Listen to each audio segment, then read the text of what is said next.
The webinar will begin shortly. Please remain on the line.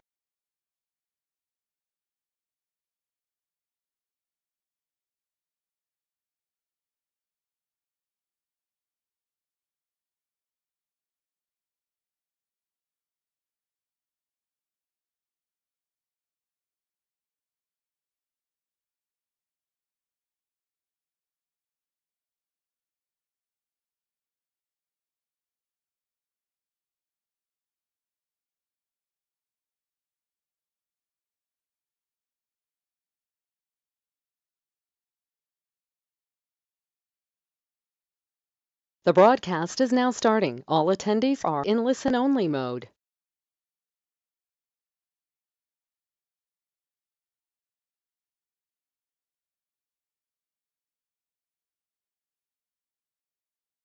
Hello everyone, good evening. I hope I am audible and my screen is visible to everyone.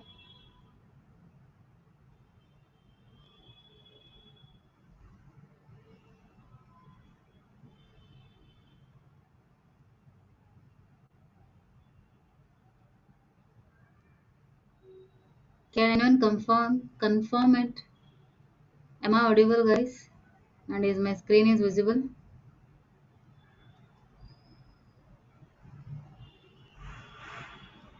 Yeah, very good evening, Roshan, Devashri, okay, Kavya, Rasi, okay, Neeraj, fine.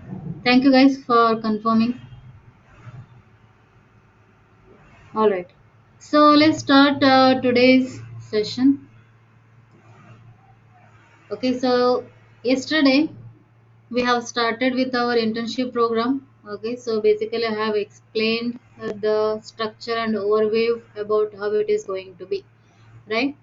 So today I will just have a quick recap what we have learned in the last session, right? So we have started with the introduction part in the C. Okay, so we basically understood why C language is being used in the development of the embedded. Okay, we have seen how powerful, okay, efficient and flexible the C programming is comparatively to the other, because it is middle level language where you can write the low level as well as high level programming code using the C code, right? Then moving on, we have discussed some applications, the area, okay, where all the software will be used, right? Then important characteristics about the C languages, okay, where we have discussed that C is basically a general purpose language. So even though it is used effectively in various specific domains. Now it is a free formatted language. So as I said, in C there is no particular format to write the code. You can comment or indent it however you want to. And it is efficient and a portable language, right? And we also have a more function or a library facility in the C. Okay. What about others? Am I not audible?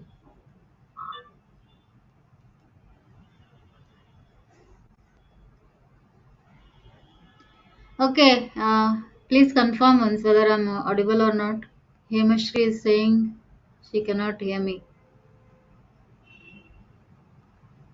Am I audible, everyone?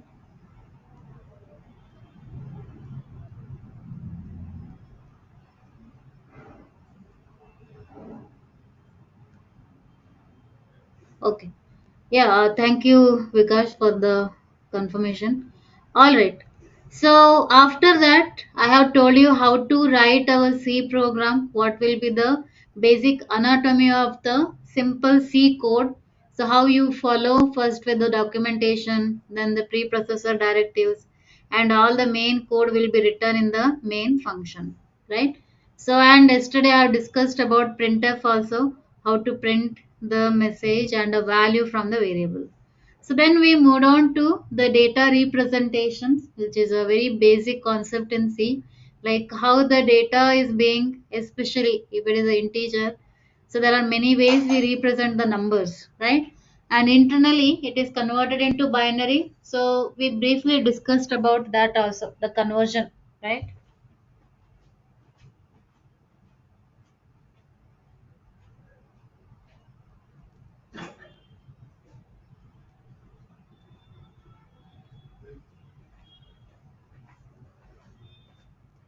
Okay, so yesterday I told you how to convert decimal to binary and hexadecimal to binary conversion, as well as negative numbers. So when it is a negative numbers, we basically use 2's complement to convert them, right? So after understanding the data representation, we moved on to the data types, where I basically explained you the basic data types of C, so which is character, integer, float, and a double. So whenever you declare a variable, as I told you that the memory allocation happens along with the type of data, right? So here the character will be allocated with 1 byte, integer will be 4 byte, float will be again 4, double will be 8 bytes. So here in the integer you can store a numbers, characters are used to store the characters and all. Float and double is basically for real values. Okay. So and after that I have briefly explained you about the modifiers, size and sign modifiers, right? So in the size we have short, long and long. Then signedness we have signed and unsigned. Okay. Now before moving on, okay, so I wanted to give you a very basic tour, okay, for the LMS. So as many of you are asking, right, where to find the materials and all. So I think many of you got the access, right? So in order to get the material, this is the website you have to open. Okay.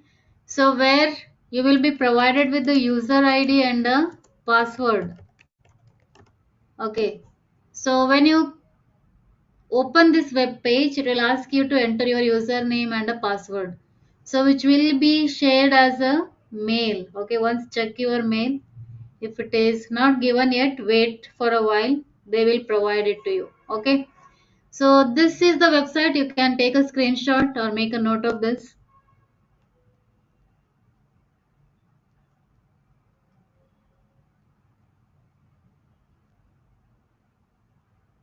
Right.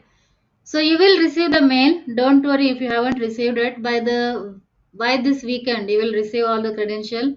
So once you receive this, once check your emails, the page will look like this. Okay. So in that, the first one will be the announcements.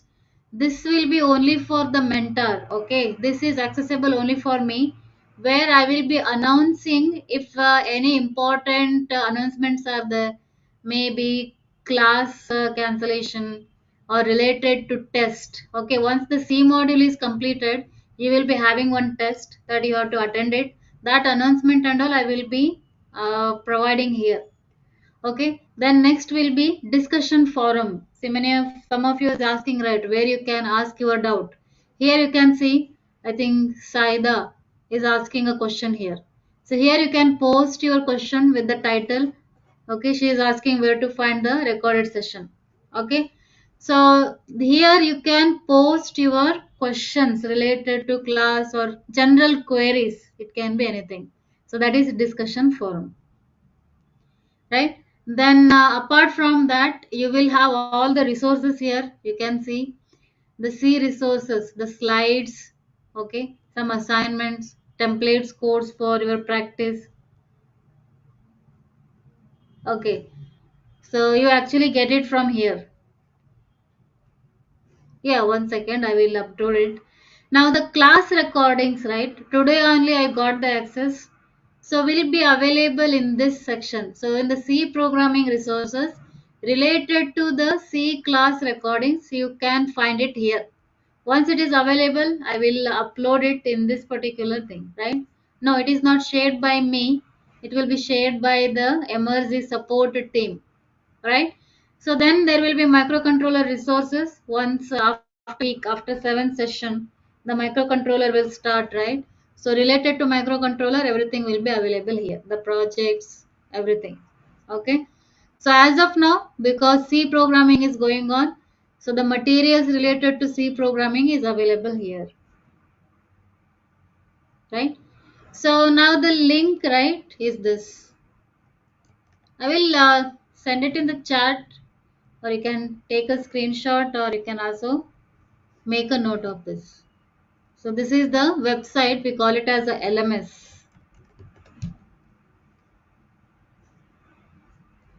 Fine. So if you haven't received anything yet, don't worry, you will receive it shortly. So this is what LMS is. Everything you will find it here in the platform. If you have any doubt, so do post it here in the discussion forum. So this is one thing I wanted to convey. All right.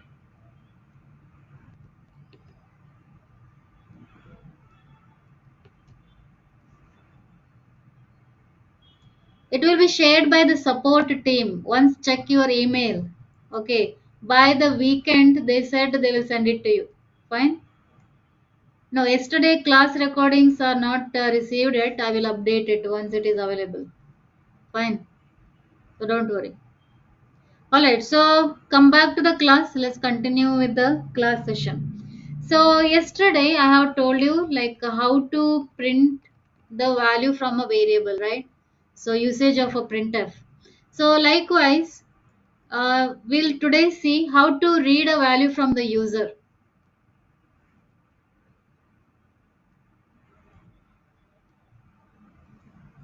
right? So whenever the class recordings are available, I will share it. Okay, it is not available yet. I need to check. That's why. So I will share it once it is available. So now here I have stored the value in a hard-coded way, right? Directly I am assigning. So instead of that, what if I want to read the value from the user? So this is how you will say enter the number, okay? And we use something called as scanf. Now in the scanf, you have to use the format specifier, okay? Again, and you need to provide the address and the variable name. See, I'm using online compiler. This is online GDB. You can also use the same thing. Fine. So online GDB, you can type it your program and you can get the result. No need to install anything extra. With the online compiler itself, you can do everything here. So here I will be reading the value through the scanf and I will say number is, and I will print. Yesterday I told you, right, how to print it. So you can say num. So if I run the code, so here there is a run option. You can enter a number and press enter. See, it will be storing that value in the variable and it is displaying.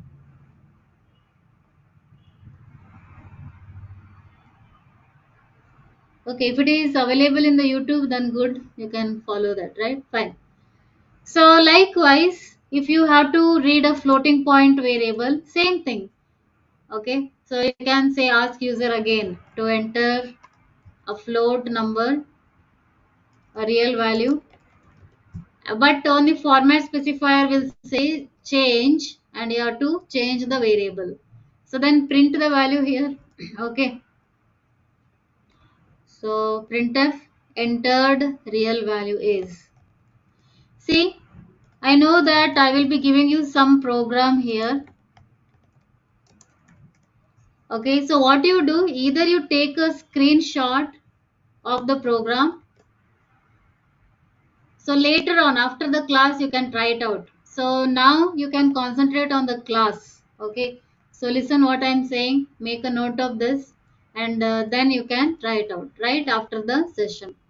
So here I'm entering the number as this, and the real value is this. So it is basically printing both the values. So scanf is basically used to read the value from the user. Okay. Yes, you can use a Visual Studio Code. You can go with the online compiler. You can go with the Ubuntu, whatever is you are comfortable. Okay. So that is how the scanf will work. Fine. So these are the two functions which are very important to process the input and output in the C language. So please make a note of this. Okay. So let's continue. So in order to continue, I have to explain you something called as conditional constructs. Okay. So conditional constructs like if else, loops, and a switch case and all. But in order to use them, you need certain operators. Okay. So can you guys tell me what is operators? Or can you give an example of operators? What and all you know?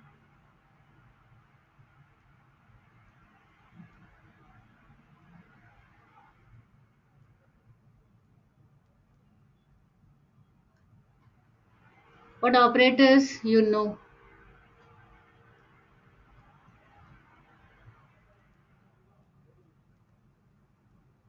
What is operator? Some examples, right? It's a very general question.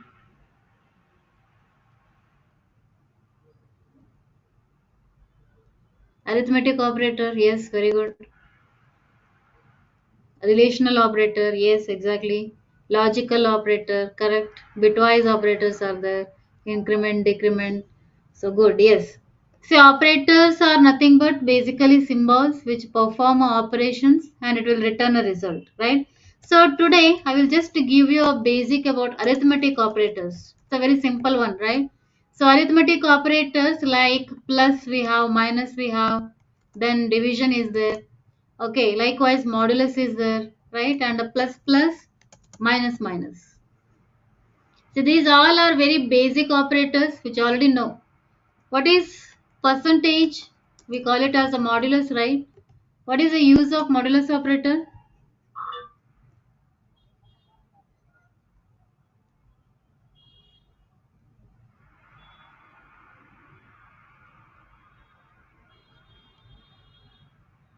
Yes, Pushparaj, that is correct. Used to perform operation using operands. What is modulus?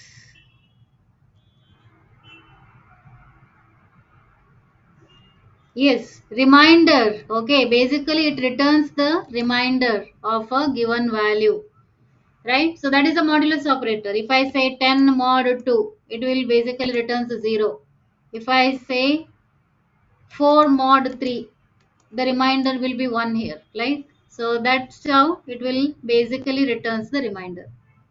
Those are arithmetic operator. Now in case of switch case and all, we have relational operator. What are relational operators? Examples?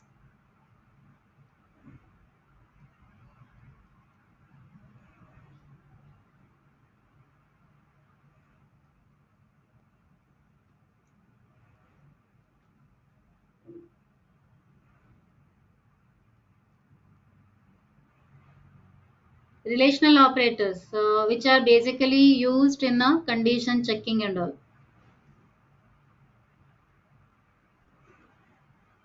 Any idea? Yes, comparing two values. Exactly right. Very good.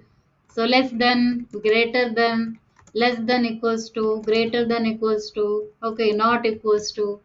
These all are relational operators where you are just checking the relationship whether one is greater than the other or less than the other, like that. Okay. So yes, the double equals to. So comparison also.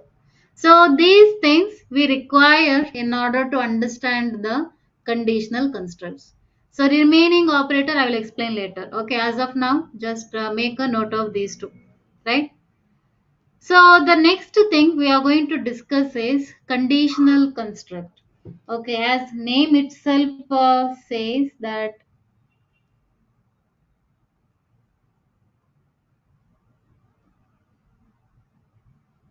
Give me a second, guys. Okay, fine. Fine. So conditional construct, right? So basically, it is used to construct the statement depending on a certain condition. Yeah, Kunal, I will explain plus plus operator in a bit, so don't worry. Right? So what and all are there? In a conditional construct, we have two types. Yes, Pushparaj, that is correct. One is a single iteration, other is a multi-iteration conditional construct. So in case of single iteration, we have if, else and all, switch case. In multi-iteration, we have all the loops like for loop, while loop, okay, and do while loop. Alright.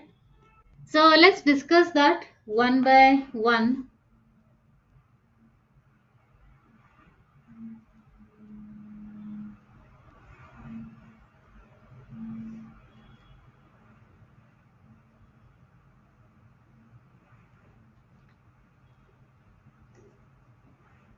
Fine. So the first one will be in the conditional construct is if, right? So see, understand when it is if a condition, it is basically known as a single iterative conditional construct, right? So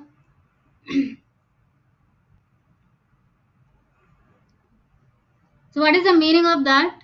So here this is if is a keyword and you will be providing certain condition. If the given condition is true, it will execute the statements written within the if else. Okay, if it is true, then it will exit. If that condition is false, it will never execute the statements whatever you have written within the if block. So we call it as a block, right? See, there is one example here. You can see there is a flow diagram also. So if the condition is true, it basically executes the statements or the code written within the if else. If it is false, it will not do anything. So let's take an example in the right side. So I have an integer. Either you can store a value like this or you can also read it from the user. Okay, not a problem. So what I'm doing, I'm checking whether the num1 is less than 5. If that is the case, I am printing num1 is less than 5. Okay, so after that it will be printing the value of num as 2. Okay, now let's say the value of num1 is 10. So what happens in that case? So here it is checking is 10 less than 5. Is this condition true? Is 10 less than 5? No. So condition is false here. So it will not enter into the if block. It will directly go to the outside the block here. So only this particular printf will be executed. So conditionally you are executing the statements here. So that is the meaning of if or a conditional construct. And these statements, right, will execute only once. That's why the name single iterative conditional construct. So let me write it here. So I have declared a variable and I'm checking the condition. Okay. So like this. And there is a printf here and I'm printing the value. Now you can also read a value from the user. You can say printf enter a number,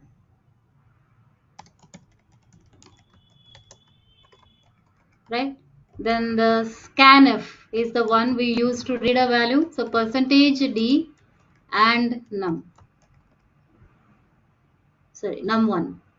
Now whatever the value user enters, it is comparing here. If it is less than 5, then it will print the num1 is less than 5. Okay, if the condition is false, you will be only getting this one. Okay, so let me execute and show it to you. So run the code here. Say enter a number. Let me say 3. Now because 3 is less than 5, it is true. So it will enter the if block. It will execute num is less than 5. And after that it is printing num1 is 3 actually. Now again if I execute, let me enter 10. Now the condition is false here. So it will not enter into the if block. It will directly go outside this and only prints the value of the num1. Okay. So the statements whatever you write within the if block, it will be executed only if the condition is true. Okay. So that is what if block is.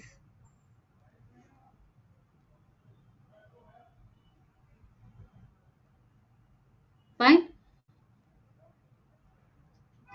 So this is the first variation. So take a screenshot of the examples, okay, or you already have it in the PDF. You can simply refer this and execute the code. Now the next one will be if else. Okay, so how the if else will work? So here same thing. It will also check for a condition. If this condition is true, it will execute the statement written within this particular block. If the condition is false, it will go to the else block. Right? So here also you can see the same. It is checking for the condition. If it is true, it will execute whatever you have written within the if block. If it is false, it will execute the statement whatever is there in the else block. So one example is here. Can you guys tell me the output? It's simple. Check the condition. If it is true, it will execute if block. If it is false, it will go to else. So which one will be executed here?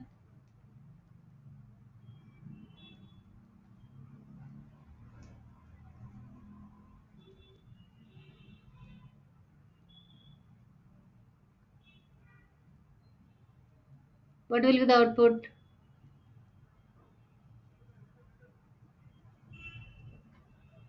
Else. Okay, Urushi is saying else. So at the end of the session, I will again explain the LMS portal one more time. So as of now, because I'm taking the class, let me continue. So pay attention here. How you can get this PDF and all, I will explain at the end of the session. Okay. Yes, else block will be executed here. The reason is, see the value of the num1, right? It is basically 10, right? So now 10 is compared with 5. So 10 is not less than 5. So condition is basically false here. So that's why it is not entering into the if block. It will go to the else block. Okay. So you will be getting the answer as num greater than 5. So this code, right, you can also write it in another way. So let me take an example where you have to write a program whether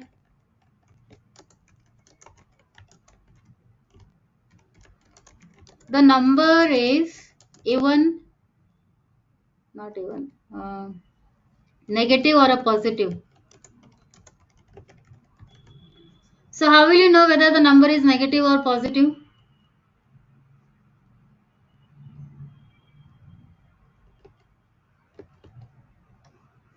See, I will be writing here itself, okay? So if what I need to check, if the number is positive or negative, what is the condition? How will you know?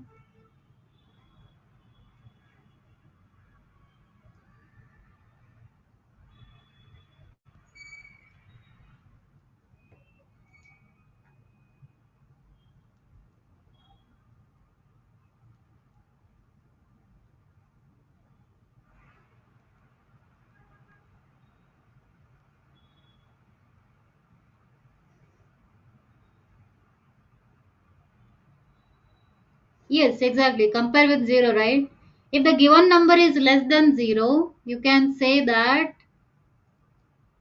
percentage D is negative number. You can print that number as well here, saying num1. Okay. Else, you have to write if that is false, that means obviously the number is a positive value, right? So print the num1. So this is if else. If you have one condition, if it is true, you execute certain set of statement. If it is false, you will be executing other set of statements. So if I execute now, see if I say 9, 9 is a positive number. If I say -2, so -2 is a negative number. Okay, so that will be the if else. So this is a second variation in the if and its family. So if else. Okay, take a screenshot of these things always. Okay. Now, so after the if else, what do we have?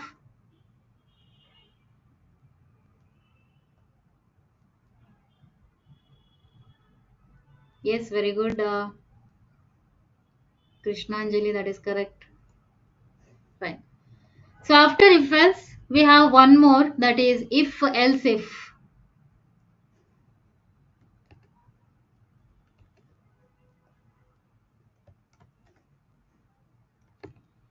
So in if else if,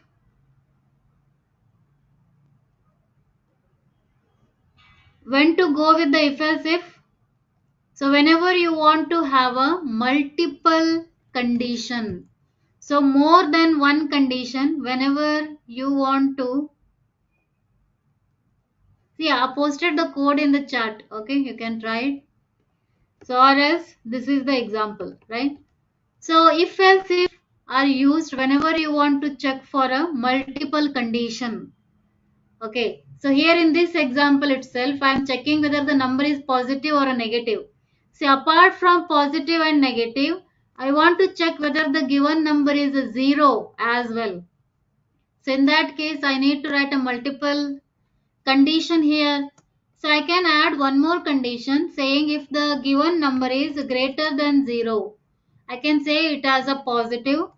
Else, if that is also false, then you can obviously say that it is 0. That percentage D is 0.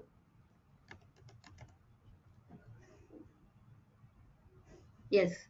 So and please understand, it will check the condition one by one. If this particular condition is false, like for example, let's say I will enter the value as a 0. Okay. Now first it is checking here 0 less than 0. It is false, right? 0 less than 0, it is not making any sense.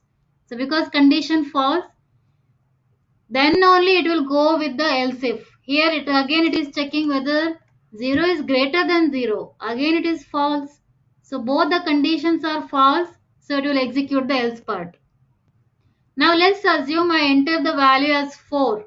So first it will be comparing in this particular condition. Is 4 less than 0? No, condition is false. So it will go to the next one. 4 is greater than 0? True. So it will execute the else if and it will exit. Now if you enter a negative value, same thing, it will check one by one. So whichever condition is true, right, that particular block will be executed only once. It will not go to the next one. If this particular condition is true, then it will never check for the second one. So only it will execute this and it will exit. Okay. Yeah, Sudhakar, elif is not in C. It is actually in the Linux system. That is a separate one, or in the Python, I guess. In C, we use it in this way. Syntax are different for programming languages. Okay. Fine. This is another family. So this is for if else if. So I am posting this code also in the chat. Okay. You actually can refer this, or you can take a screenshot.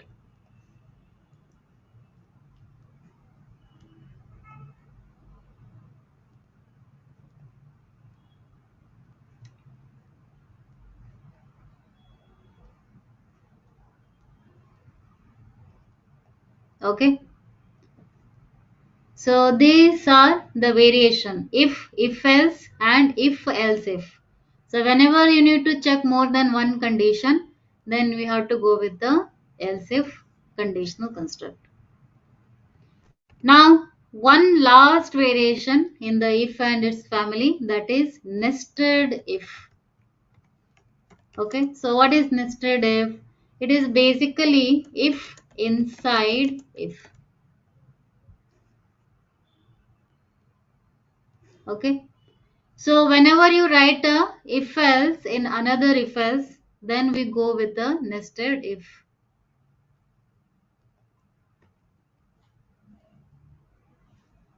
Okay. So it will be looking like this. If condition, within that again you will be having another condition to check.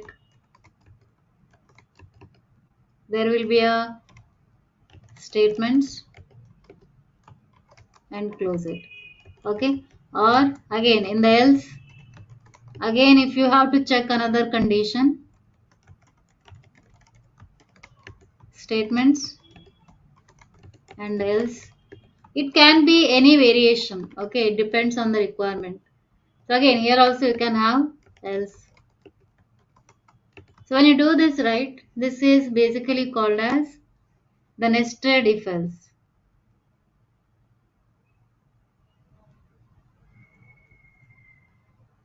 Right? So one example what I can explain here is, so find a maximum of three numbers. So here you have to check whether the num1 is less than num2. If it is true, again you will be checking whether num1 is greater than num3. It is greater than, not less than. If both the conditions are true, you will be saying printf num1 is maximum of 3. Okay, if this is false, you will say that printf num3 is maximum of given 3 values. So else, if this condition is false, you will be checking with the num2. You will check whether num2 is greater than num3. If that is the case, you will again print saying that num2 will be the maximum here.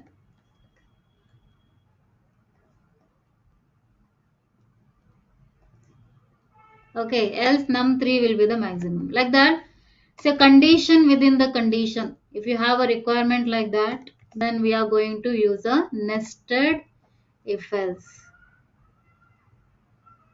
Right? It's as simple as that. So you have a condition. So for that condition again, you will have nested one more condition. So if it is true, what should be done? If it is false, okay. So again you will be checking one more condition here, condition 2, or else it will be condition 3. So it can be again nested. Okay, so here also again if you want to nest, you can do that. Again there will be a two possibilities. What I have to do if it is true, what should be done if it is false. So when you write a if else within another if else, then we call it as a nested if else.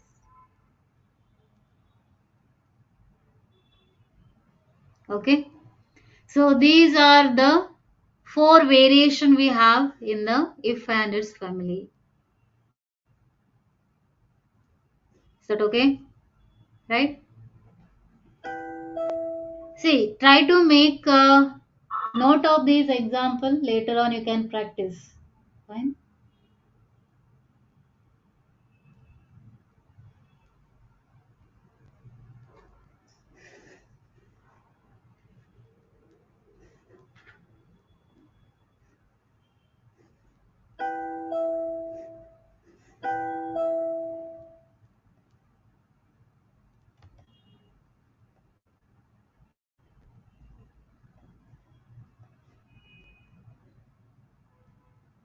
No, while loop is different, Sudhakar. Anyway, that we will discuss. Fine. So let's continue. Okay. So after the if and its family,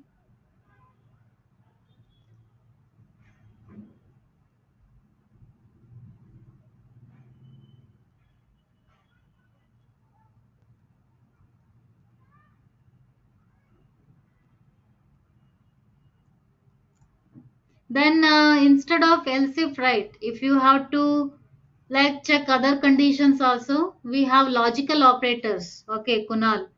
So that I will discuss in the next session. So how to use a logical operator and all. If you want to check for multiple condition, if it is true, I need to go with the second one. Okay. So fine. So the next conditional construct is a switch case. Yes, Revuri, I'm using Journal app. Okay. It is called as Journal, and the codes I'm writing it in the online GDB. Yeah, sure. This is the chart.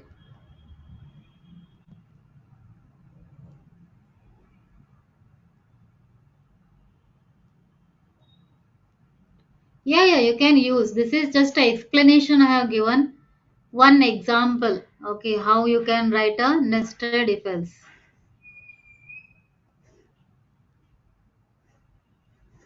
Fine.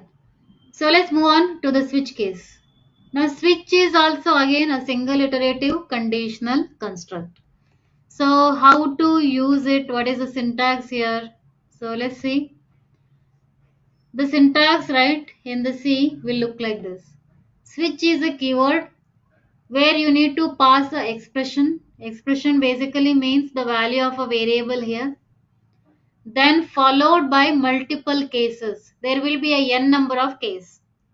Now in order to exit from the each case, we need to use something called as a break statement, which is very important.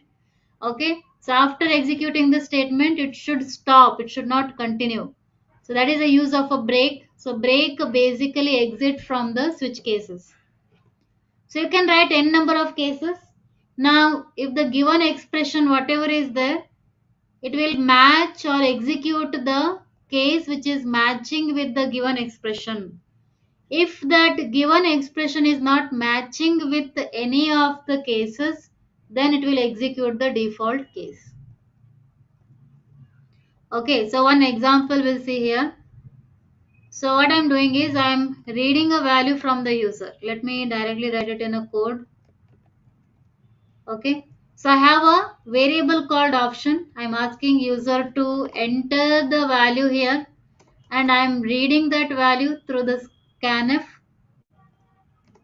%d and option. Okay, now in the switch case I'm passing the same option whatever user has entered. So you can see I have written case 10. If user enters 10, I will be printing saying that you entered 10, right? So once it is executed, I am exiting from that particular case. And then I have a case 20 also. Let me copy this.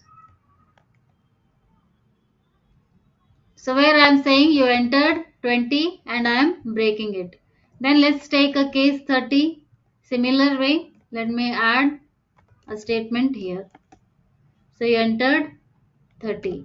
This you entered 20.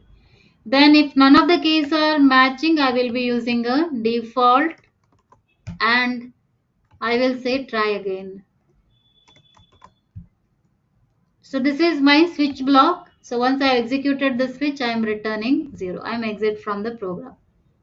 So it is asking me to enter the value. So if I enter a 10, it will be executing the case 10 here. Say you entered 10 and it will directly exit. Okay, so whenever a break statement is seen, it will exit from the current block and go outside the block here. It will not continue the execution. Okay, please understand that.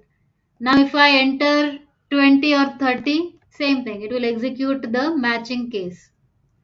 Now apart from this, if I enter anything else, let's say if I enter 50, so it will be executing the default case here. Okay, so that is how the switch case works.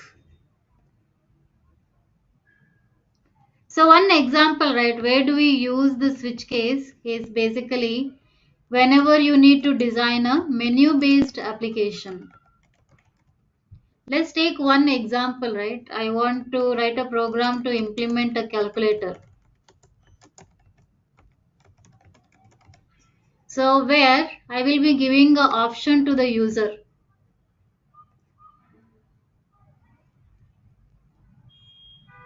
Okay. So I will say user has to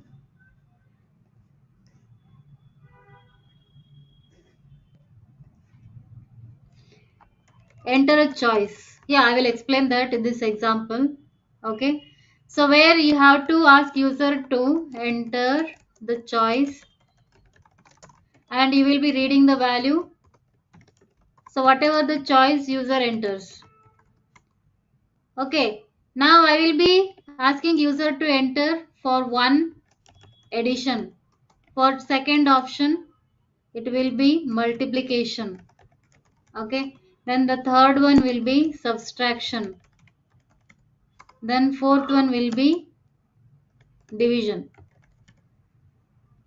Okay, now whatever the choice user selects here, if it is 1, so you will be writing the case for that. So switch case will look like this.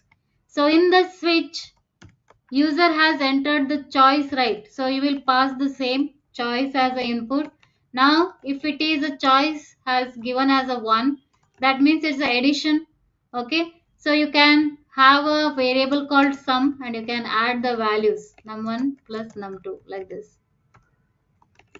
Then you can say printf, the sum value is percentage %d. Okay, and you can print the sum. So once you printed the sum, stop the execution of a switch case. Then if it is a case 2, you will be finding the multiplication. So take a multiplication variable. So num1 you have to read it and multiply with the num2. Then similarly you print the result of the multiplication.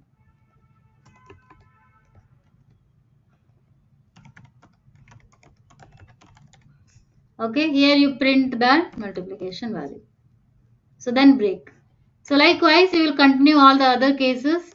If user enters apart from these 4 choice, apart from this anything else, you can say invalid option or invalid choice.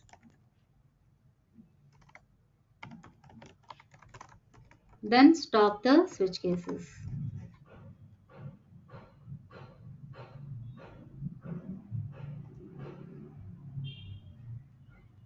Right? And Venkata, that is a good question. Since switch case, right, the valid data types are only integer or character. We cannot have, it is not recommended to use a boolean expressions like a condition checking and all.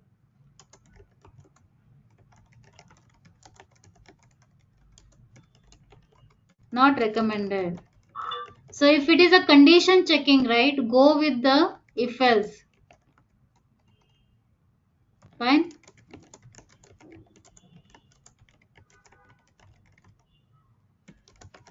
Avoid using a switch case. It is not recommended. So it is only choice based applications like this, where user will be given with a certain choice. Now depending on whatever the choice he select, you will be executing some statements here. Okay, so that is how switch case works.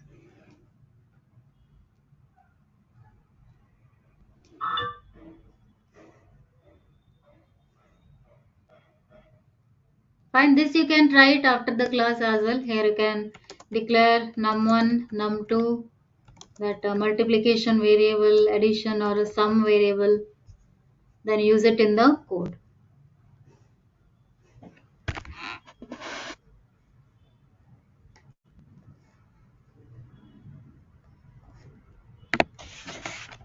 Okay, so this is a other conditional construct in the single iterative conditional constructs.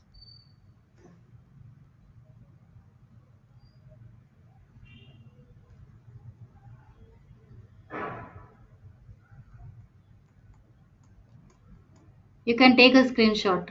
Okay.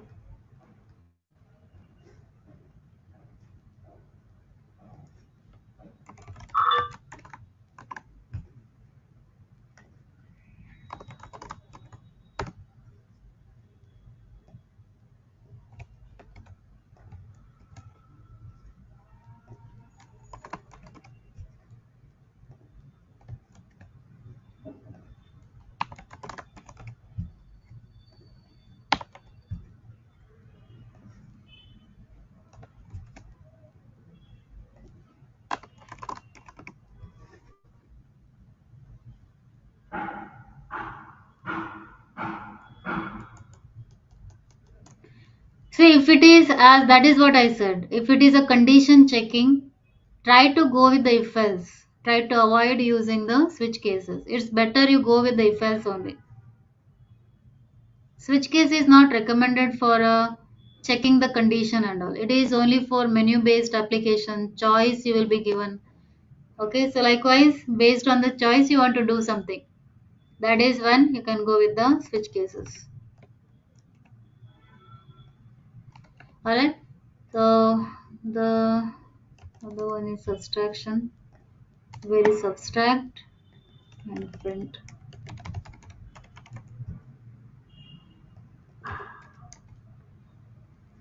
So likewise, you can add for division also. So this is switch cases. Okay, clear both if else and a switch case, everyone. You can once practice after the session. Okay.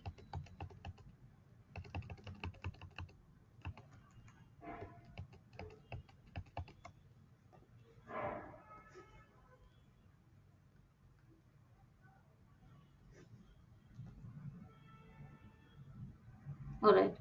So let's go to the next conditional constructs. Those are loops. Right. So what is the meaning of loop here?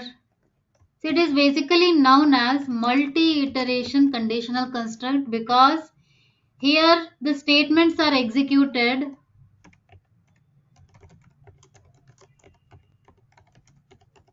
more than one time. Okay. So that's why it is multi-iteration conditional construct. So more than one time the statements are executed repeatedly.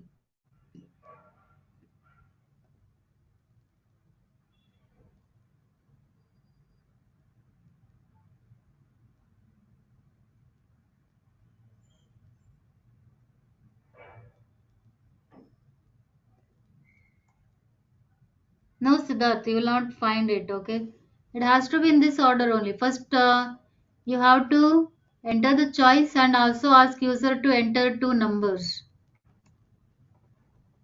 Here, scan two numbers before going on to switch case.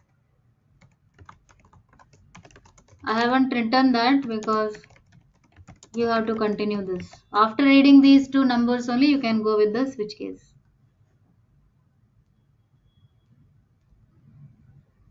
Fine. So continue and all, it is not required. So let's see later on. So let's continue to the loops here. The first loop will be while loop. Okay. So the syntax, right, looks like this. Basically, there will be a condition. If this condition is true, it will start executing the loop. Okay, in case of while loop, it will check for a condition. If the condition is true, then it will enter into the loop and it will execute the statements, whatever is given. After executing the statements, again it will go back to the condition checking. It will check whether the condition is true again. If it is still true, so then it will continue the loop until the condition is true. Once the condition is false, then it will exit from the loop. So let's take an example here. You can see there is a I value and I is equals to 0. I'm starting from 0. So first it is comparing with the 0. So 0 less than 10. So it is true, right? Because condition is true, it will enter into the loop where it basically prints the value saying that looped 0 times. So 0 will be printed. Okay. After printing the value, now you can see there is one statement written, the plus plus. So what is this plus plus now?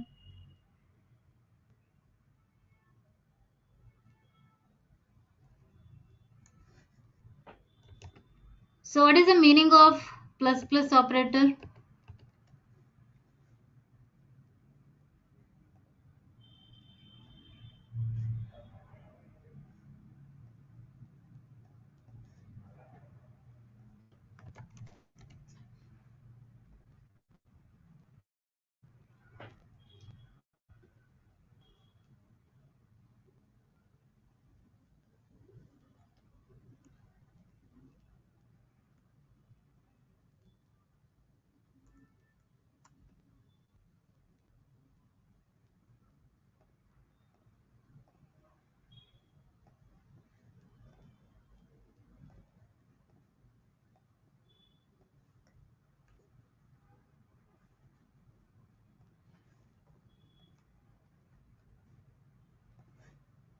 Increment by 1. Very good. Yes. So these are basically called as increment operators. Okay. Now the increment operators, we can use it in two ways. One is a post increment, other is a pre increment. Okay. See, both basically increments the value by 1. So in the case of post increment, the operator, right, is used after the variable or operand like this. Post increment. Pre increment means the operator will be used before the variable like this. Okay. So if I use it in a single statement like this, both performs in a similar way. There is no difference. It basically increments the value of I by 1. Okay. But there will be a change in the behavior if I use it within another statement. Like for example, let me take a value A as a 10. Okay. And I have a variable called B. Now what I will do is I will say B is equals to A plus plus. So here I'm trying to assign whatever is the result of this, right? So here understand, in case of post increment, it will first assign the value of a variable or operand. After assigning, then it will increment the value of a variable. Okay, so that means B will be getting the current value. Let me write it specifically. Current value of a variable. So what is the current value of A? It is basically 10, right? So 10 will be assigned to B. After assigning, the value of A is incremented by 1. That is, it will be 11. Okay. Now, if the same thing I do it with the pre-increment here. Okay. So same thing, A is equals to 10 I have, then there is a B, and if I say B is equals to plus plus A. So here, see, pre-increment, understand, first it will increment the value, okay, then it will assign or use the value. So that is the difference here. So in this case, first A value is being incremented to 11, then that incremented value will be stored in the B. So that is the difference between post increment and a pre increment. So in case of post increment, the values, the current value will be used first, then it will increment the value of a variable. But in the pre increment, first it will increment the value and then it will store it in the variable. So in this case, both the operand and the value wherever you are using will be same. Here it will be different. So that means the increment happens in the, or incremented value will be reflected in the next statement. Okay, not in the current statement in case of post increment. Okay, now here in this case, right, the loop and everything will be executing in the same way, right? So let me take this, let's understand how it is working with one example. So here I have initialized a value like this. I have printf and then I am incrementing here. Okay. So let's say looped percentage d times the operand value, Kunal. So on whichever the operand or variable you are using plus plus, right? I'm talking about that variable. Okay. So here first it is starting I as a 0. Then it is comparing here where 0 is less than 10. So condition is true. So it will enter into the loop where it will be printing the value saying that looped 0 times. Okay. then it is incrementing the value of I. So I value is incremented to 1. After incrementing the value, it basically goes back to the condition checking from here again. So with the new value. Okay. So where I value is 1 now, it will be checking is 1 less than 10, true again. So where it will be saying looped 1 times. Okay, it will be printing again, it will increment the value where I plus plus is there, so I will become 2. The next time it will continue like that. So 2 less than 10, it is true. Okay, so one by one it is comparing the value until the condition is true. So once the value becomes 10, okay, at the 10th iteration the value of the I becomes 10. So it is checking the condition again. So 10 less than 10, it is actually false. So now it will stop the execution of the loop. So that is the loop will be while loop. Okay. So it starts when the condition is true and it will stop when the condition becomes false. So it will be checking with 0 to 1 to 2 to 3. Likewise, it will continue up to 10. So when the value becomes 10, it is false, right? It will exit from the loop. So that means the result here it will be see 0, 1, 2, 3, 9.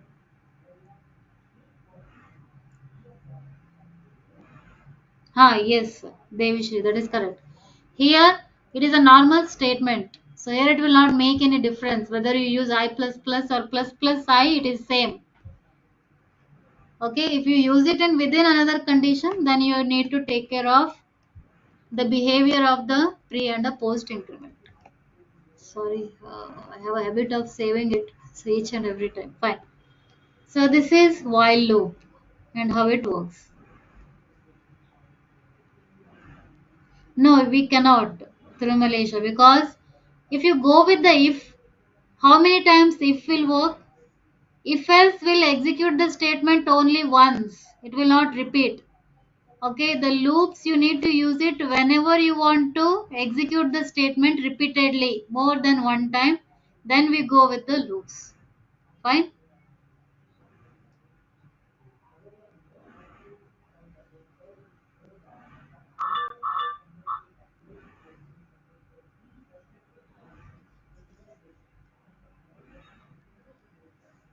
Return 0 to terminate the program. That is the use of return 0. Fine. So this is about, there is no difference, Niharika. They are same. Here there is no difference. Yeah. So here when you use the increment operator, right? So when it is a normal statement like this, just a increment operator, then there will be a no difference. Okay.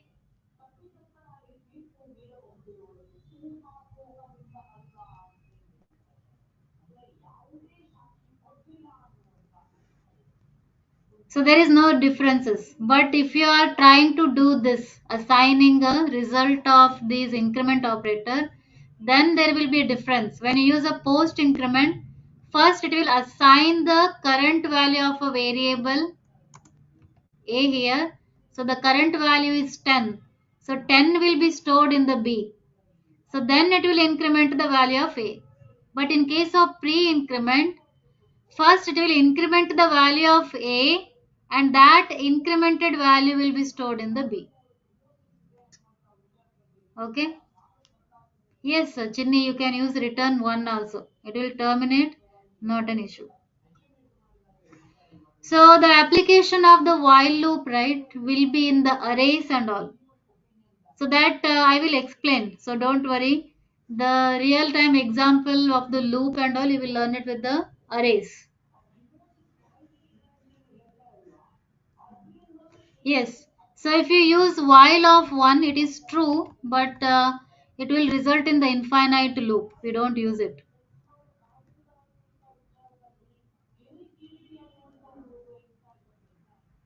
Yes, that is correct. So here in the pre-increment, first it will increment the value and then it will print or use it in the statement.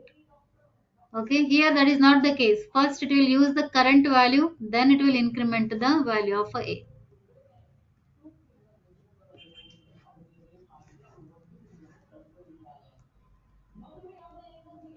Okay. Now let's move on to the next loop, that is do while loop. Okay, this is also a loop here.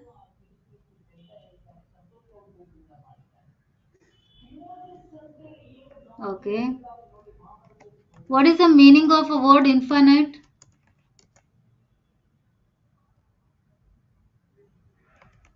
No end, right? So loop will execute continuously without ending. That is what the meaning of infinite.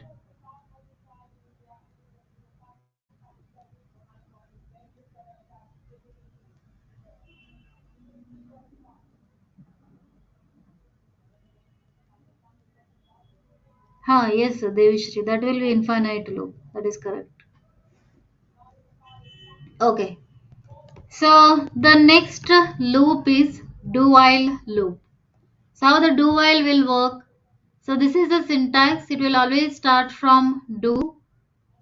Okay. And at the end there will be a condition. So here I have taken one example. You can see I have a I variable. So I'm starting do here and there is a printf and I'm incrementing and I'm closing it. Correct? So it is like similar to while loop only. So just first understand the usage. So what happens? First it will enter into the loop directly without any condition and it will print the statement saying looped 0 times.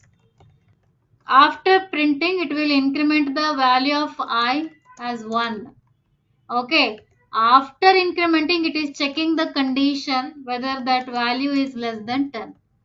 If the condition is true, so understand if it is true, then it will go back to the do block again.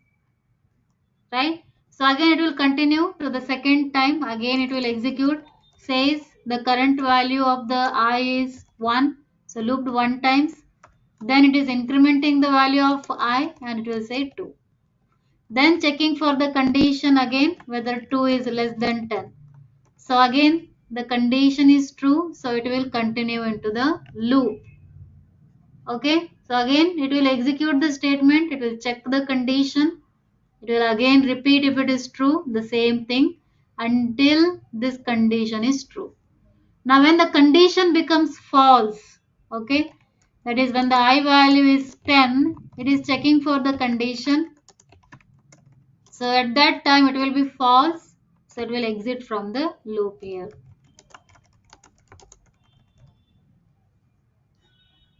Okay, so that is the working of do while loop. Anyway, the output right is similar to while loop only. So if I run, so the result will be same.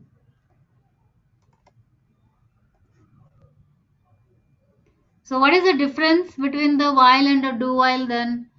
So understand, while loop will execute the statement only if the condition is true. Else it will never enter into the loop. But do while will execute the statement at least for once. Okay, so at least for one time the loop will be executing. Yes, exactly right. Okay, so do while also will execute until the condition is true, but the difference will be at least once the statements are executed in case of do while. So that's why the do while is mainly used in menu based applications.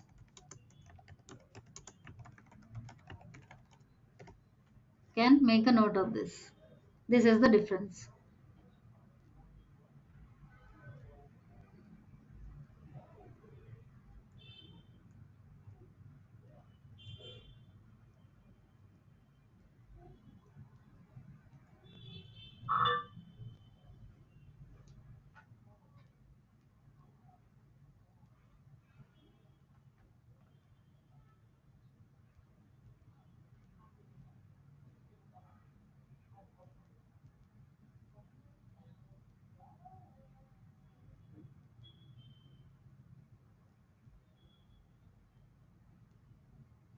Fine.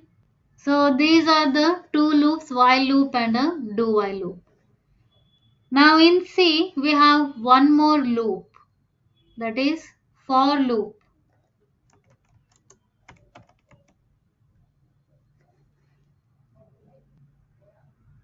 Okay. So for loop is most commonly used when the number of iteration, like how many times are you going to execute the statement, is known.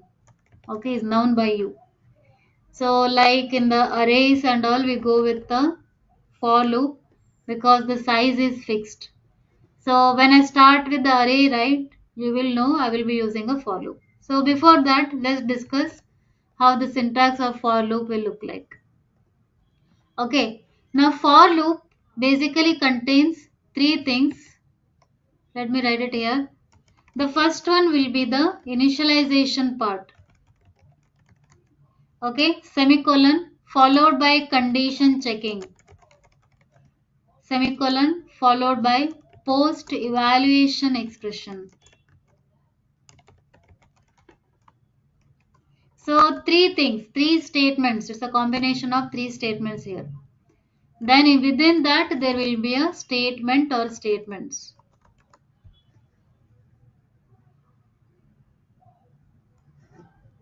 So how does this work? Now here, see, understand. First, it will be executing this initialization part. If once the initialization is done, it will go for a condition checking. This is a second step. If this condition is true, then it will be entering into the loop where it will execute the statement. That is a third step. So after executing the statement, it will be going on to this post evaluation expression. This will be the fourth step. So after that, it will go back to condition checking again.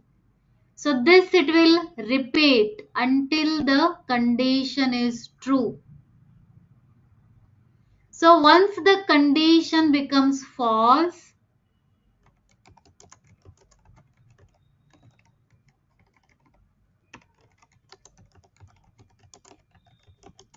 then it will exit from the loop. Okay.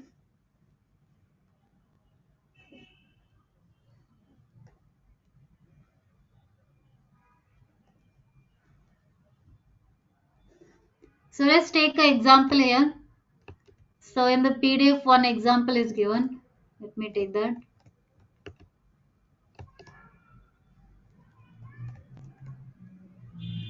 Okay. So this is what the loop will look like, right? So initialization is nothing but initially you are having certain value for the loop variable like this, I is equals to 0. Yes. Yeah, I will explain that. So initialization means having an initial value for the loop variable. So first it will be starting from there, I is equals to 0. Then it will move on to the condition checking, that is I less than 10, where 0 is compared with the 10. So where the condition is true, so it will start the loop. So it will execute the statement saying looped 0 times. It will print it on the screen. So after printing, okay, so first this will be the condition, then the condition is checked, right? It enter into the loop. After this, it will be moving on to post evaluation expression. Now, post evaluation expression will basically the increment or a decrement operator. So here I have I plus plus. So it will increment the value to 1. So after incrementing, understand this, it will be going back to condition checking. Okay. So where 1 will be compared with the 10. Again condition is true. So it will enter into the loop and it will print saying looped 1 times. Then again it will go back to the I plus plus where I value becomes 2. So after post evaluation again condition checking. Okay.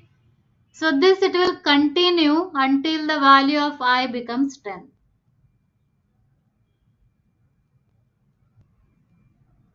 Okay. So once the value is 10, it will checking the condition, right? So it will exit from the loop.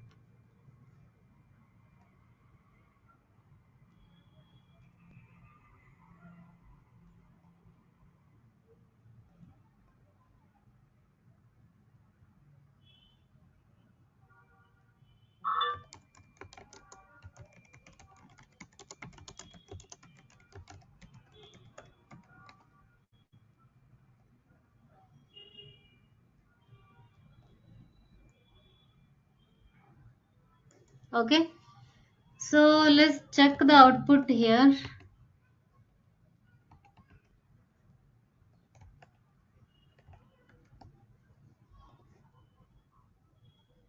Okay, you can see this giving me the answer.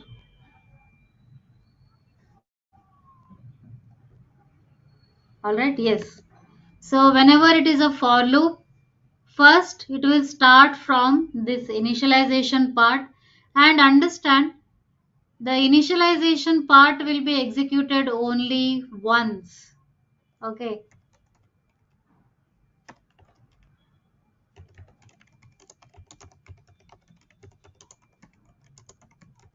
Throughout the loop, it is only executed only once at the beginning of the loop condition. First, it will start from I equals to 0. Then it will be moving on to condition checking. So it is comparing, is 0 less than 10? If it is true, it will enter into the loop and it will say printing looped 0 times. So after the statements, it will basically go to this post evaluation expression, which is nothing but I plus plus, where it is incrementing the I value by 1. Okay. So then after post evaluation, it will be going back to condition checking, not the initialization part. Okay, it will never go back to that. So it will check the condition with the updated value 1. So still condition is true. So it will enter into the loop again and it will execute the statement written within that. Then again it will go back to the I plus plus. Okay. So same thing, it will repeat this until the value of the I becomes 10. Yes, sir, Devyani, that is correct. So in case of increment or a decrement, you can use any operator here. Decrement. We also have a decrement operators like minus minus. Only difference, instead of increment, it will be decrementing the value by 1. You can use anything. There is no restriction that you have to go with the plus plus only. You can add any statements here. Okay, so that's how the for loop works. So if I execute, this will be the result.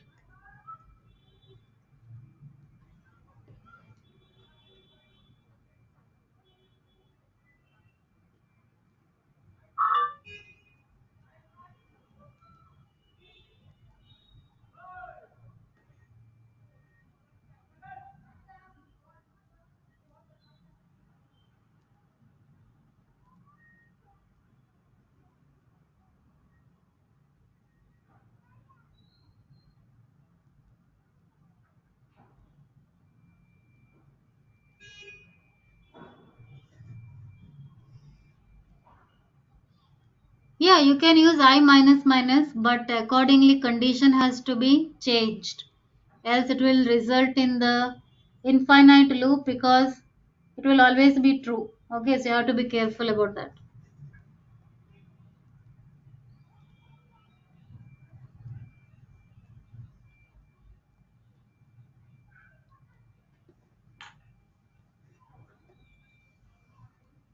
Okay, so I hope all these loops are clear. So you have to just understand the syntax here. So in case of while loop, there will be a condition and a statement. If the condition is true, it will enter into the loop and start executing the statements. In case of do while loop, it will first start executing the statement, then it will check for the condition. Okay, if the condition is true, again it will continue executing the statement. In for loop, now everything will be in one single parenthesis. Here one by one it will execute everything until the condition is true. So these are the 3 loops are available in the C. Okay. So you can try it after the class. Now, before moving on to any other statement, I would like to explain you more about a bit about sign modifiers. Okay, so everybody knows, right? Sign modifiers. Here, so what are the sign modifiers? What and all we have? Yesterday I have told you, right? The types, what sign modifiers you have learned in the last session.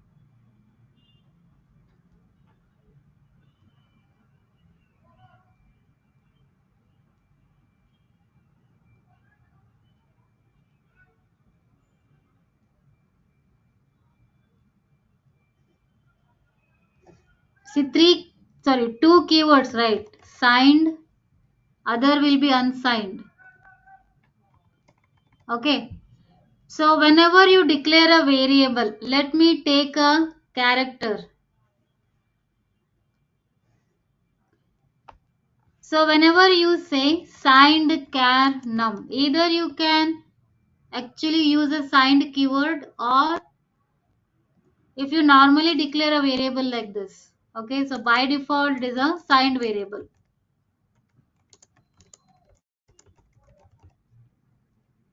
Okay. So sign modifier will not only defines what type of value you can store. So signed mean you can store both the positive and negative. Okay. So because I have both the positive and the negative values here, so what will happen is, in case of signed variables,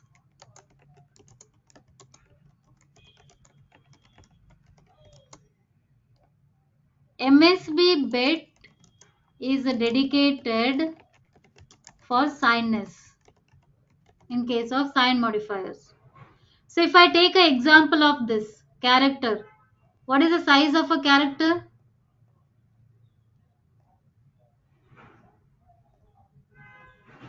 How many bytes are allocated for character?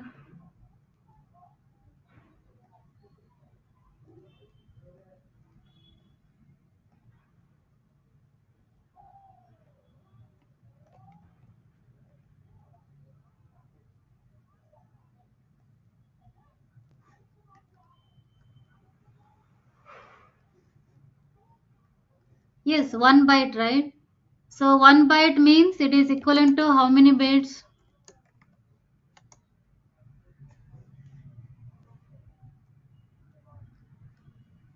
1 byte. Character is 1 byte, not 4. So 1 byte is equivalent to 8 bits here, right?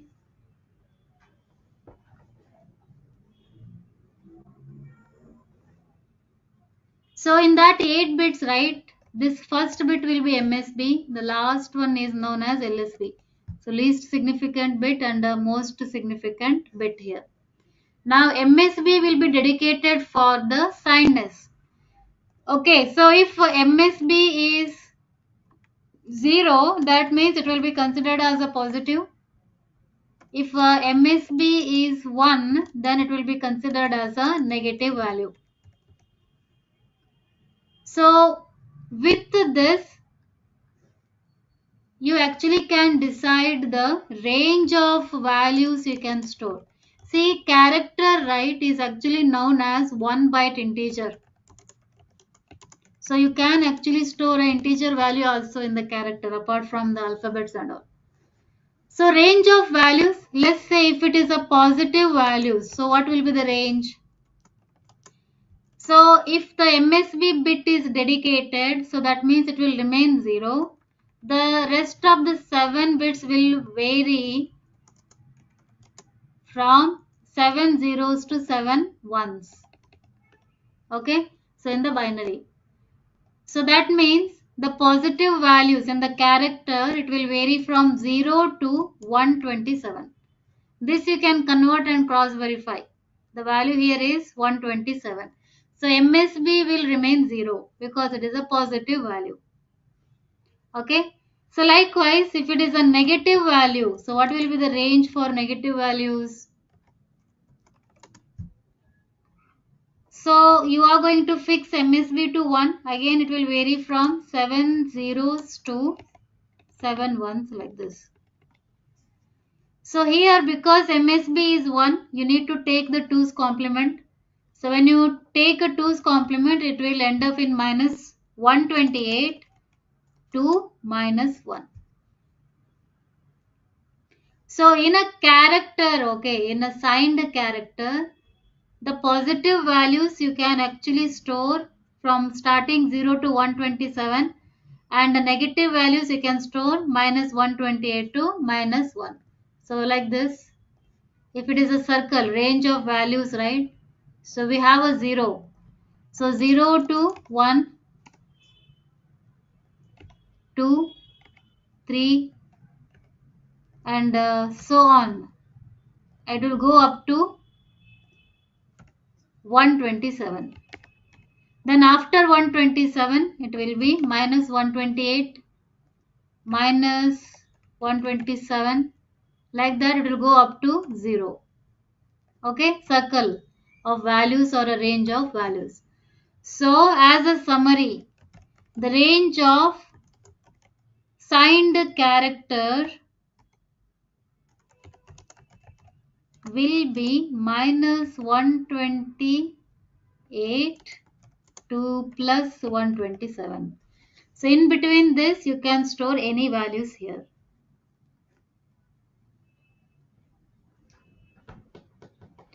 Okay, so signness not only defines the type of value what you can store, it will also defines the range. Okay, this is about sign modifier.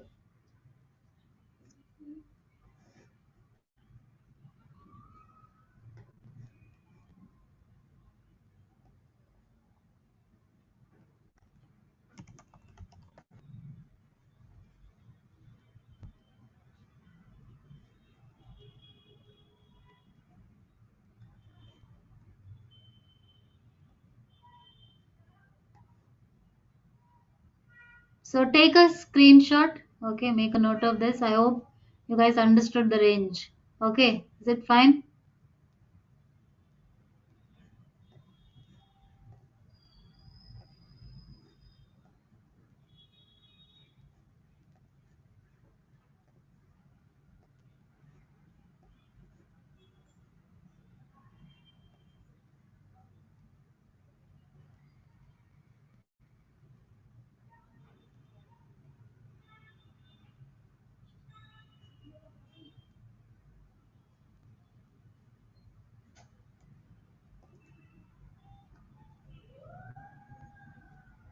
Yes, Devyani, that is what I said.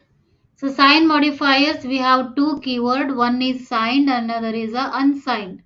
In case of signed, if I use it on any variable, I am assuming it as a character. Let's say if it is a character, so character will be of 1 byte, which is equivalent to 8 bits. In that, MSB is dedicated for a signedness. So it will define whether the value is positive or negative. Okay, so because of that, so MSB is dedicated. In case of positive value, MSB will always stay 0 and the rest of the bits will vary. For negative value, MSB will stay 1 and the rest of the bits will vary. So in case of positive, this is a range. In case of negative, this is the range. So if you combine, the minimum value will be this, maximum value will be this. Okay, so that is what signed modifier. That is the range of values for a character. So likewise, the second one is unsigned. So in case of unsigned, let me take the same unsigned char num.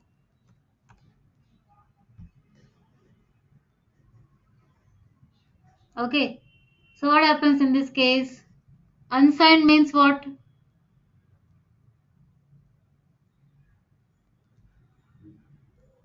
I will explain the even in a second. For character, this is fixed. Okay, yeah. So unsigned means what kind of value I can store in the unsigned variable? Yes, all the, sorry, not all the data types, it is only applicable on integral, which I will explain. Okay, unsigned means only positive. Okay, so because only positive values are there, so no special dedication for signedness. So it is going to vary. Like for example, if I declare unsigned char num,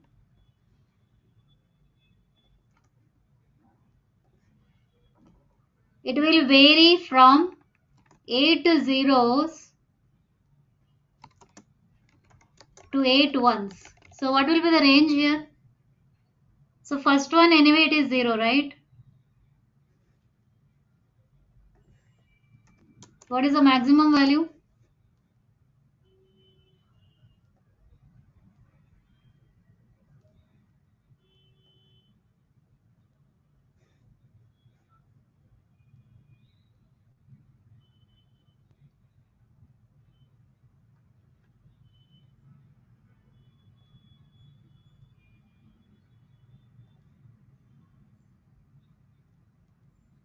I will explain the question one by one. First, pay attention here for the unsigned.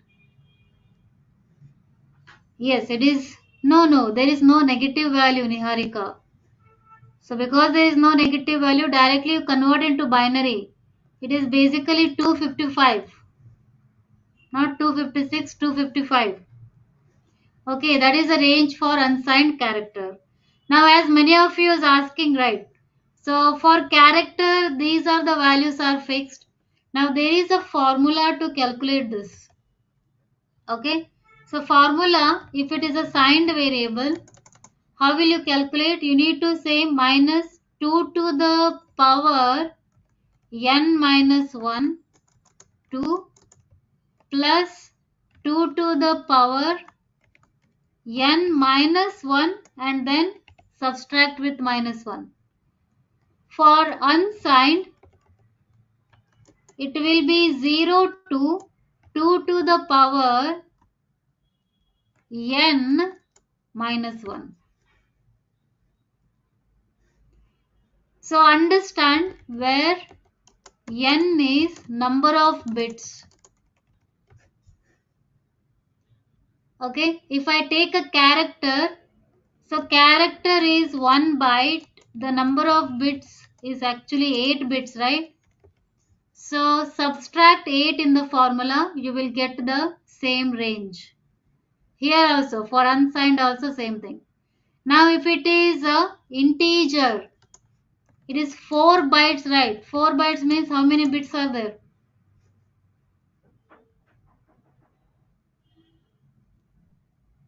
In the 4 bytes, how many bits will be there?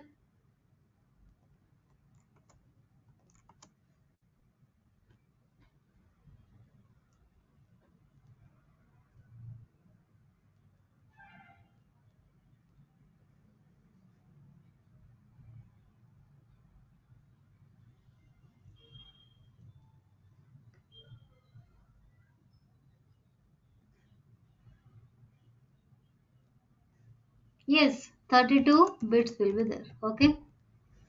So just you have to subtract n with that number of bits depending on the data types. Now one more thing. See, sign modifiers. There was a question, right? Can be used only with integral data types. Now integral data types are nothing but integer and the character along with the size modifier. You can also use it on short and a long int. Okay, apart from this, you cannot use it on any other data types. It is not possible. So only on these data types, the sign modifiers are valid. Okay.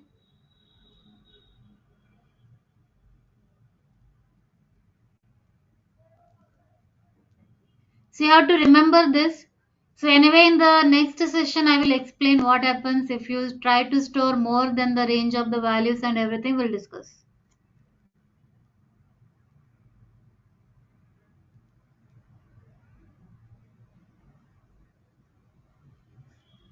Okay.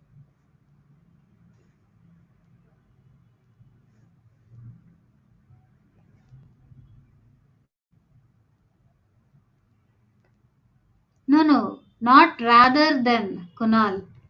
Actually, in character, what kind of we can store the characters like alphabets from A to Z, or characters like this, or characters like a special symbol, okay, and so on. Apart from this, you can also store numbers. Okay, those numbers, the range will be like this. It will vary in this way. Okay, so in case of signed, it is only positive value. So 0, 1, 2, 3, and it will continue up to 255. Okay, it's not rather than. You can store along with the alphabets and the characters. You can do this. Yeah, so this is unsigned. Okay.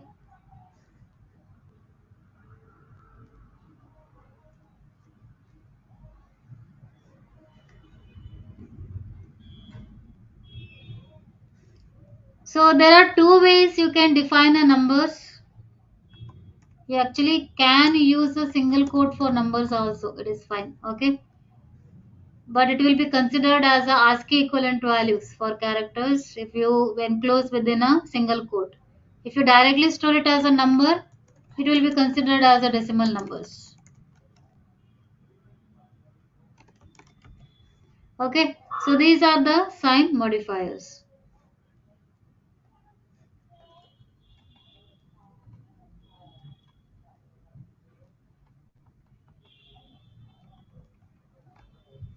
Fine.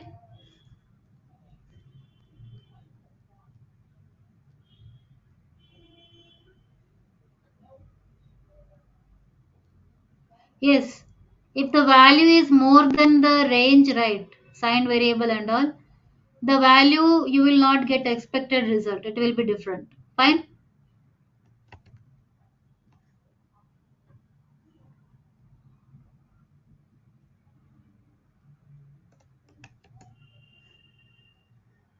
Okay.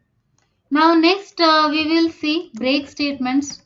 So which I already told you. Okay. So break statements are used to exit from switch case or a loop. Right. So here let me take an example in the PDF itself. So it is the example of a loop here. So break also used in the loop. So whenever you want to stop the execution of a loop.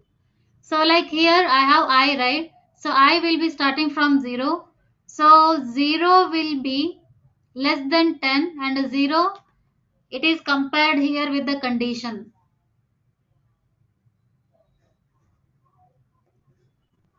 So tomorrow I will take the range of values and all. Jay Surya. Okay, don't worry. So what happens with the above the range? Example I will give it in the tomorrow session. So today let's take the break statement here. So it's starting from 0. So 0 less than 10 it is true. So loop it will enter. Here it is comparing is 0 is equals to 5. No, this is false. So it will go to here. Okay, where basically it is printing the value 0. Then it is incrementing the value of I as a 1. 1 less than 10 it is true again.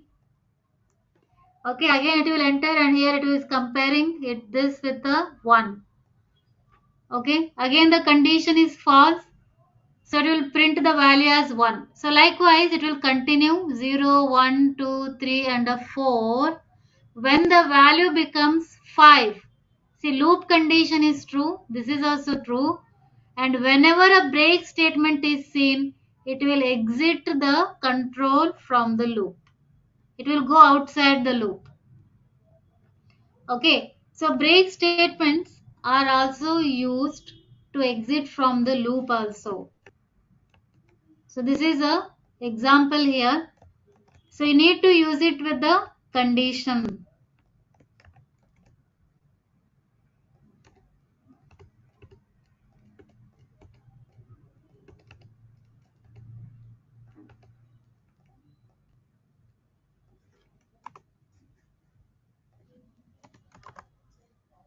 So in this case, the loop is only executed for 4 times.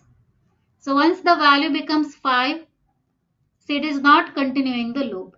So whenever in the logic, whenever you want to stop the execution of the loop, depending on a certain condition like this, we go with the break. Okay, instead of continuing into the loop. So that is the usage of a break. And this has to be within the loop. Okay, if you don't use it within a loop or a switch case, it is invalid. So if you run this will be resulting in the error. You can see break statement is not within a loop or a switch case. So you cannot use it just with the condition. It has to be within a loop or within a switch case. Only in the two statements it is valid. Apart from that, you cannot use it anywhere else. Okay, so this is about. Likewise, we also have one more statement, that is continue. Now in case of continue, it basically skip the execution of that particular iteration. So in this case, so it is checking or comparing with 0. Okay, let me take it in the code here. So instead of a break, now I'll use a continue. See, for the condition 0 less than 10, it is true. It is comparing here whether 0 is equals to 5, it is false, and it will print the value as a 0. Then continue again with the loop 1 less than 10, it is true again, but here the condition is not true. So to go to the printf statement and it will print the value as 1. So likewise, again it will go to 10, sorry, 2 2 is not, sorry, less than 10, but it is not equals to 5. It will go to the printf. So likewise it will continue up to 4. Okay, so 3 less than 10, it is true, 3 is not equal, 4 is not equal, right? So once the value becomes 5, here loop condition is true and this condition is also true. Now whenever a continue is seen, it actually does not go or execute the statement. It will move on to the post evaluation expression. Okay, so it will continue from 6. So 6 less than 10, it is true.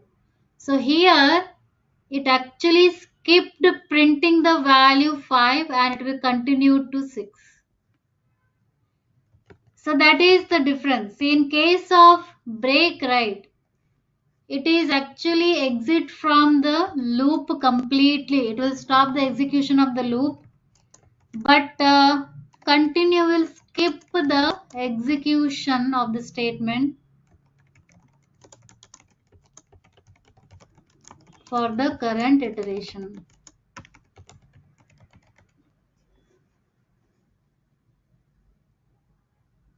So here it is skipping the execution whenever the I value is 5.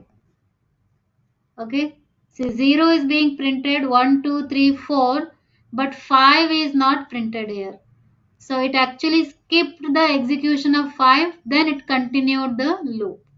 So whenever you want to skip a execution, then it will be using the continue. So these are the two other statements which are available. Okay, so yes, so these are the conditional construct and a statement what we have in the C, starting from if else, switch case and all the loops. Okay, so today I will stop here. Okay, so try to revise the everything. So one more time I am explaining the LMS. So once you log into the LMS, right, you will be getting this particular course in the LMS where whenever I want to announce something, whether it is related to test or the class timing, you will find the details related to that in the announcement. If you have any doubt regarding the questions or regarding the general query, if you have to post it in the discussion forum. So here you can post your messages. Okay. Then apart from discussion forum, if you scroll down, all the resources related to C programming, you will find it here. The slides, the assignments, the C programming codes. So template code means examples, the practice code. And the class recordings I will be updating here in this particular section. You can find it here in this. Okay. So apart from C, you have the materials for microcontrollers which will be starting from week 2. All the project requirement, everything is given to you from week 2, not now. Okay. So as of now, you can access everything related to C programming. And the class notes also, I will update here in the class recordings. Okay. So this is LMS. So you will find everything here. Okay, guys. So you will receive this access right in the mail. You check your email ID. You will get a username and a password. So if you are facing password issue and all, you need to contact the support team. So you can post your query to support@emertxe.com. Okay.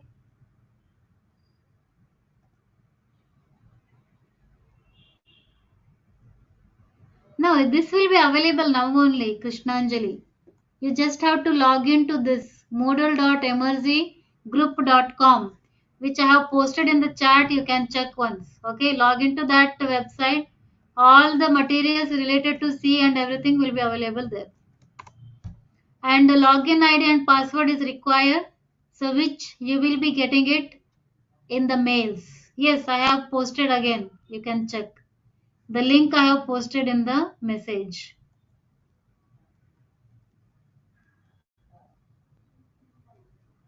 Okay. So, alright, guys. Today I will stop the session here. We'll continue tomorrow, the same timing. I will update. Okay, I'm not sure because yesterday's recorded sessions are not available as well. So, once it is available, I'll update it in the LMS. Okay. Alright, you can refer this. Whatever the doubts you have, post it in the discussion forum. So, whenever I read those queries, so I will explain it. Okay. Yeah. Alright then. Thank you guys for attending today's class. I will see you guys tomorrow, the same timing. Bye everyone. Good night. Thank you. Yeah. So you can post or ask it for the support team because I also don't know when you will get the password and ID. So they told me that you will get it by the weekend. Okay, so within this week you will be getting the password and IDs. Thank you guys. Yeah. Bye. Good night. Thank you.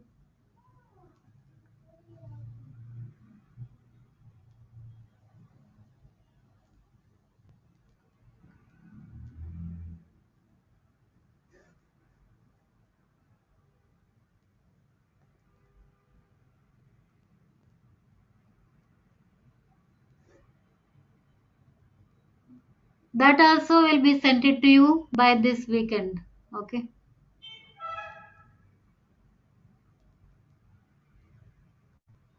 Thank you.